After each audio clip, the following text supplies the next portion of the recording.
आप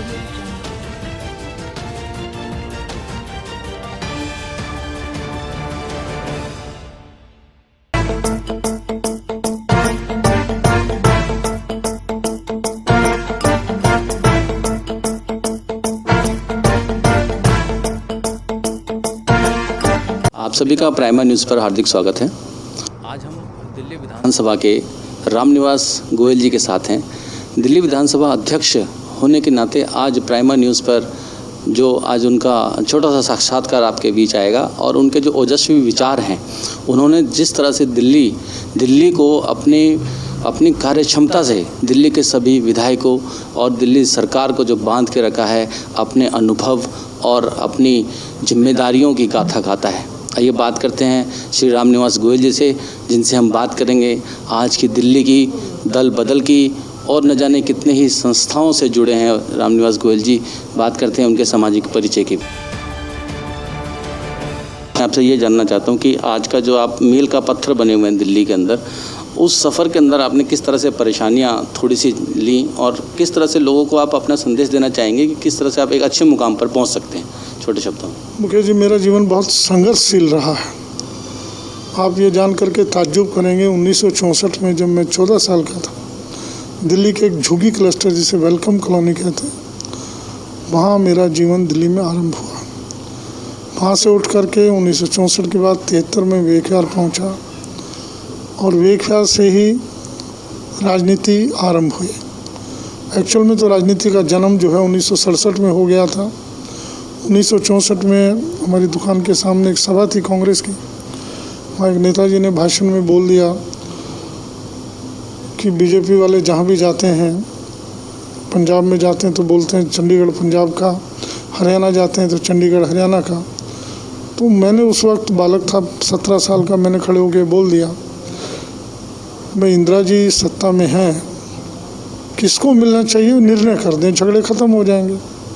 मेरा तब किसी राजनीतिक दल से लेना देना नहीं था, लेकिन राजनीति में थोड़ी सी पैंठ रखता था विचारधाराओं के नाते से, और इसके अलावा कुछ नहीं। लेकिन वहाँ से कुछ डंडे पड़ गए, मन में एक पुख्ता विचार बन गया। मैं बीजेपी से, जनसंघ उस वक्त होता था, जुड़ गया। 1993 का चुनाव लड़ा। केजरीवाल जी का जब अन्ना हजारे आंदोलन हुआ, स्वराज मुझे पढ़ने को मिला। किसी हद तक मेरे विचार स्वराज से मिलते थे। मुख्यतः मेरे विचार कि मैक्सिमम सरकारों को गरीब आदमी के उत्थान के लिए करना चाहिए। पंडित दीनदयाल जी के विचार, पंक्ति में खड़े अंतिम आदमी को मद्देनज़र रखकर सरकार को योजनाएं बनानी चाहिए, ये मुझे कहीं नहीं दिखाई दिया। सत्ता में रहा, संगठन में रहा बीजेपी में, कि पंक्ति में खड़े अंतिम व्यक्ति को मद्देनज़र रखकर योजनाएं बने, सरकार का बजट वहाँ लगे, एजुकेशन पे लगे, शिक्षा पे लगे। यानी ये चीज़ें इस सरकार में आकर देखने को मिली। अन्ना हजारे के आंदोलन में जो विचार सुने, उनसे कुछ प्रभावित होकर स्वराज को पढ़ के मैंने आम आदमी पार्टी ज्वाइन की, और आम आदमी पार्टी ज्वाइन करने के बाद 2015 का चुनाव लड़ा। चुनाव लड़ने के बाद मैं पार्टी का आभारी हूँ कि उन्होंने मुझ पर विश्वास किया। स्पीकर का दायित्व, जो एक बहुत किसी भी सरकार में बहुत बड़ा दायित्व होता है, वो मुझे दिया और दोबारा भी दिया। मैं इसके लिए उनका आभार व्यक्त करता हूँ, और इस स्पीकर के दायित्व को निभाने का, विधानसभा के दायित्व को निभाने का पूरा प्रयास कर रहा हूँ। जितना मुझसे बन सकता है मैं कर रहा हूँ। दिल्ली या देश के अंदर की बात कहें तो दल बदल की राजनीति हो गई है, उसके लिए आप क्या कहेंगे, क्या है? देखिए, दल बदल की राजनीति अब नहीं आरंभ हुई। इसका जन्म हरियाणा से हुआ भजन लाल जी के समय में, और वो दल बदल जब देखा, रात को किसी और दल में, सुबह उठे तो किसी और दल में, सोए किसी दल में थे, सूरज उगा तो किसी दल में थे, तो उससे तंग आकर के संविधान में परिवर्तन किया गया। 1/3 किसी भी पार्टी के सदस्य अगर दल बदल करेंगे तो उसको दल बदल नहीं माना जाएगा, ऐसा कानून बना। लेकिन उससे भी अपेक्षाएं पूरी नहीं हुई, दल बदल फिर भी जारी रहा, तो 1/3 बहुत छोटी संख्या बैठती थी। फिर समय के अनुसार दल बदल पर पाबंदी लगे, अनेक मंथन हुए, संविधान विशेषज्ञों ने अनेक चीज़ें सोची समझी, फिर आफ्टर ऑल फाइनली 2/3 बहुमत पर आकर के गाड़ी रुक गई। और 2/3 बहुमत एक ऐसा बहुमत था कि जो किसी भी दल में तोड़फोड़ करने के लिए उसको प्राप्त करना हिमालय की चोटी पे चढ़ने के बराबर था। अब 2/3 आप तोड़ नहीं पा रहे हैं, उसका एक आसान रास्ता और निकाल लिया गया कि इस्तीफ़ा दिलवा दीजिए किसी भी दल से, मेजॉरिटी वाले दल से इस्तीफ़े दिलवा दीजिए और उसको माइनॉरिटी में ले आइए और ऑटोमेटिकली दूसरा दल मेजॉरिटी में आ जाएगा। ये एक जो रास्ता दल बदल का निकाला, ये लोकतंत्र के मुंह पर एक बहुत बड़ा तमाचा है। भारतीय संविधान की धज्जियां उड़ा दी गई। मैं तो ये शब्द इस्तेमाल कर रहा हूँ, ये लोकतंत्र का बलात्कार है। फिर कोई ना कोई रास्ता निकलेगा। कानून को तोड़ने वाले कोई सहज रास्ता निकालते हैं, सहज रास्ता निकलता है, फिर कानून बनाने वाले कानून में परिवर्तन करते हैं।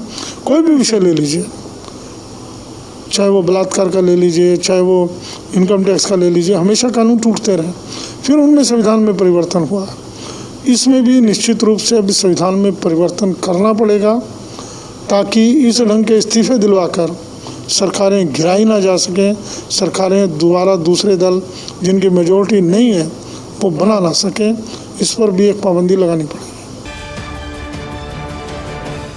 देश के अंदर पिछले दिनों कोरोना काल रहा और आज भी है, लेकिन दिल्ली में बहुत केजरीवाल सरकार ने, दिल्ली सरकार ने बहुत अच्छे से उसको रोका है और अब दिल्ली अपने आप में बहुत स्ट्रॉन्ग है कोरोना के मामले में, मॉडल भी कह सकते हैं। तो एक आप मुझे बताइए कि कोरोना के अंदर दिल्ली सरकार ने, आपने विधायकों ने मिलकर क्या मुहिम चलाई, कैसे इसको काबू में पाया? देखिए, पहले तो मैं इसके लिए केजरीवाल जी की लीडरशिप को बहुत बहुत शुभकामनाएं और बधाई देता हूँ। जिस ढंग से उन्होंने साहस दिखाकर और शांतिपूर्वक आलोचनाओं को बर्दाश्त करते हुए वो निकले, एक मैच्योरिटी दिखाई है, मैं उसकी उस मैच्योरिटी का कायल हूँ। कोरोना की जहाँ तक बात करें, कोरोना में कई गलतियाँ हुई हैं और जो आज तक ठीक नहीं हो पा रही, छोटी गलती से लेकर बड़ी गलती तक। 1 मार्च से जब से देश में बाहरी लोग आ रहे हैं, कोरोना का भय हुआ, आज जो वंदे मातरम स्कीम के अंदर जितने भी लोग बाहर से आ रहे हैं, आने चाहिए, मेरे देश के नागरिक हैं, लेकिन उसका सिस्टम इन्होंने नहीं बनाया। अब वंदे मातरम में सिस्टम बनाया कि जो भी बाहर से आएगा उसको किसी भी होटल में 1 हफ्ते के लिए क्वारंटाइन करना पड़ेगा। अगर वो पॉजिटिव आता है तो हॉस्पिटल जाएगा, पॉजिटिव नहीं आता है तो उसको फिर उसके घर भेज दिया जाएगा, वहाँ वो 1 हफ्ते का क्वारंटाइन करेगा। ये सिस्टम शुरू से 1 मार्च से अपनाया जा सकता था। इतनी भगदड़ नहीं मस्ती। जो भी विदेशी आ रहे थे उन विदेशियों को सबको इसी ढंग से रोकते, उनको क्वारंटाइन करते होटलों में, होटलों को बिजनेस मिलता, धंधा मिलता, और जो उसमें से वो 10 दिन करते, उसमें से जो पॉजिटिव मिलता उसको हॉस्पिटल में भेजते, जो पॉजिटिव नहीं मिलता उसको घर भेजते। ये सिस्टम दूर की सोच नहीं अपनाई गई, जिसके कारण आज देश भुगत रहा है। एक बात। दूसरी बात, कोरोना की मेडिसिन क्या होगी, कोरोना का रोकने का एक छोटा सा एग्जांपल ले लीजिए। मास्क को ले लीजिए। कभी कहते हैं K95 बहुत अच्छा मास्क है, K95 यूज़ करिए, फिर कुछ दिन बाद सो के जागते हैं K95 बढ़िया नहीं है, फिर थोड़े दिन बाद जो सो के जागते हैं नहीं K95 ठीक है। कौन सा तरीका है? इससे बड़ा उदाहरण ले लीजिए, चाइना से किट मंगा ली, वो किटें जब इंडिया में फेल हो गई, 1 महीना हमने मार झेली है इस बात की, पूरे देश ने धोखा खाया है। कौन इसके लिए जिम्मेवार है? हमको किट ही नहीं मिली, पूरे भारत को किट नहीं मिली, किट चाइना से आई वो ख़राब निकल गई। अच्छा, राजस्थान गवर्नमेंट का मैं धन्यवाद दे रहा हूँ कि उन्होंने उस किट के विरुद्ध आवाज़ उठाई। तक दिल्ली की आपने बात की, कई विरोधाभास खड़े हुए LG के थ्रू, LG के माध्यम से हमने कहा नहीं, होम आइसोलेशन होगा। LG कहते हैं होम आइसोलेशन नहीं होगा। मैं कोरोना हुआ है मुझे इतना सीरियस नहीं है, मैं घर में बैठकर ठीक हो सकता हूँ। कानून बने हैं ना उसके लिए, भाई घर में आपको ये चीज़ें फॉलो करनी है। आप घर में ठीक नहीं रह सकते हैं, आपको लगता है कि मेरी तबीयत ख़राब हो रही है, आपका ऑक्सीजन लेवल गिर रहा है, आप तुरंत कॉल करिए, आपको हॉस्पिटल भेजेंगे। ये विश्वास तो दिल्ली की जनता को केजरीवाल जी ने दिलाया, लेकिन देश की जनता को हम नहीं दिला सके। आप घर में आइसोलेट करिए अपने आप को, और आपकी तबीयत ख़राब होती है आप तुरंत कॉल करिए, हमारी एम्बुलेंस आएगी, आपको बाकायदा जेट से हॉस्पिटल लेकर जाएगी। ये सिस्टम अगर एक पूरे देश में स्कीम बनाकर किया होता, आज हम 70,000 को टच करने पहुंच गए, आज वर्ल्ड में हाईएस्ट पर हम पहुंच गए। इससे बड़ी शर्म की बात और क्या हो सकती है। दूसरा मैं यहाँ ये भी कहना चाह रहा हूँ, ये तो आइसोलेशन का मैटर था। तीसरा, मौत कम से कम हो। प्लाज्मा का हमने डिक्लेयर किया, हम प्लाज्मा एलएनजेपी में उद्घाटन भी कर दिया, लेकिन केंद्रीय राज्य स्वास्थ्य मंत्री कहते हैं प्लाज्मा की थेरेपी लागू नहीं होगी, प्लाज्मा की थ्योरी चालू नहीं होगी, बंद करना पड़ा। कौन सा तमाशा है। आज उस थ्योरी को पूरा भारत लागू कर रहा है, प्लाज्मा से जान बच रही है। तो इस चीज़ में उलझे हो कि कौन सी सरकार क्या कर रही है, इस सरकार को नहीं करने देना, उसको करने देना। इन चीज़ों से कहाँ तक हम संभल पाएंगे। हमारे देश की किटें, अपने देश की किटें कि इसका टेस्ट हो सके, अब तक हम प्रॉपर वे में नहीं दे पाए। किट लिए घूम रहे हैं लोग बाग कि मेरी कंपनी ने ये किट बनाई, ये लागू कर दीजिए, इसको टेस्टिंग करवा लीजिए, ये खरी उतरे तो लागू कर दीजिए। लेकिन नहीं, किसी के कान पे जू नहीं रेंग रही। स्वास्थ्य मंत्री आराम से बैठे हैं। अरे भाई, किसी व्यक्ति ने मेहनत करके एक किट ईजाद की है, रिसर्च किया, उस किट को लागू करने में आपको क्या दिक्कत है। आपने जितनी फॉर्मेलिटीज़ किट के बारे में करनी है करिए, तभी तो हम आत्मनिर्भर बनेंगे। क्यों किटें हम बाहर से मंगवाएं।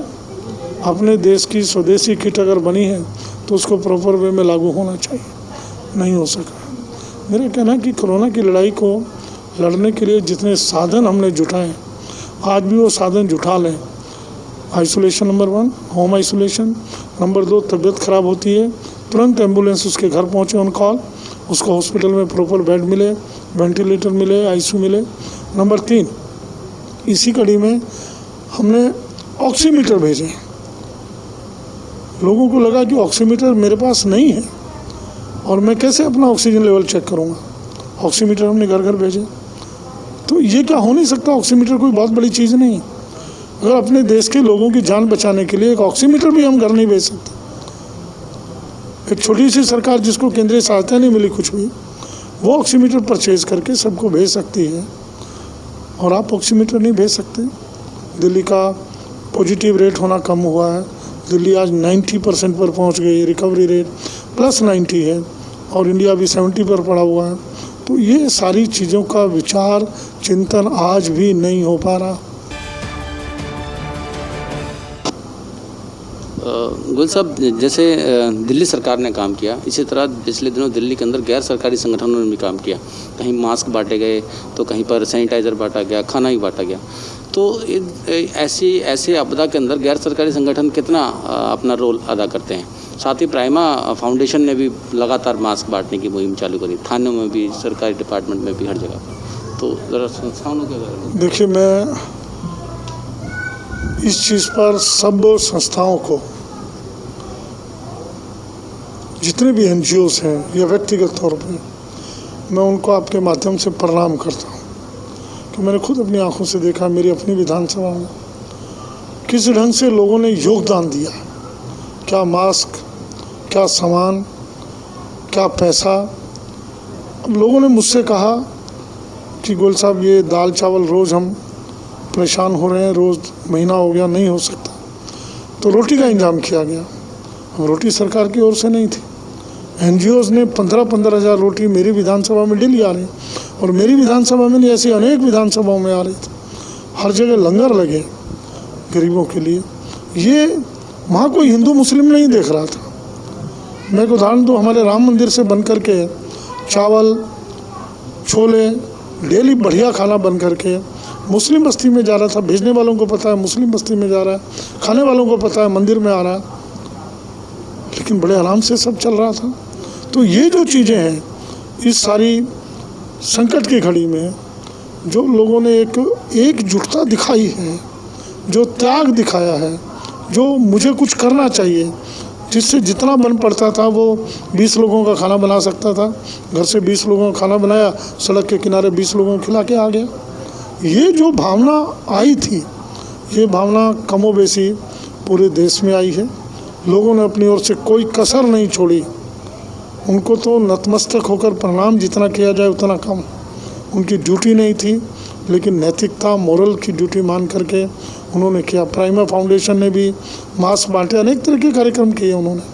मैं उनको भी बहुत बहुत शुभकामनाएं देता हूँ, बधाई देता हूँ कि संकट की घड़ी में जिस ढंग से जनता निकल करके आई, वो बधाई की पात्र है। एक दिल्ली की जनता को आपका संदेश?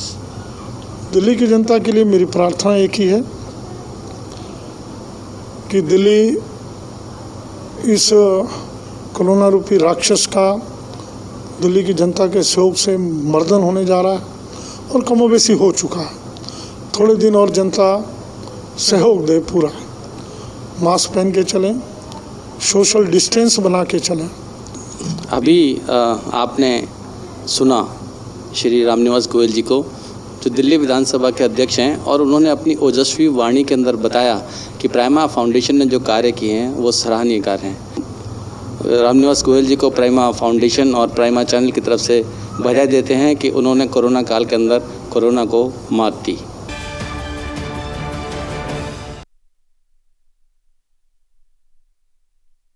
आज हम मिले दिल्ली विधानसभा के अध्यक्ष रामनिवास गोयल जी से।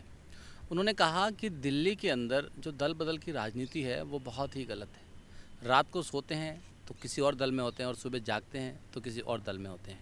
ऐसा राजनीति के अंदर अच्छा नहीं होता।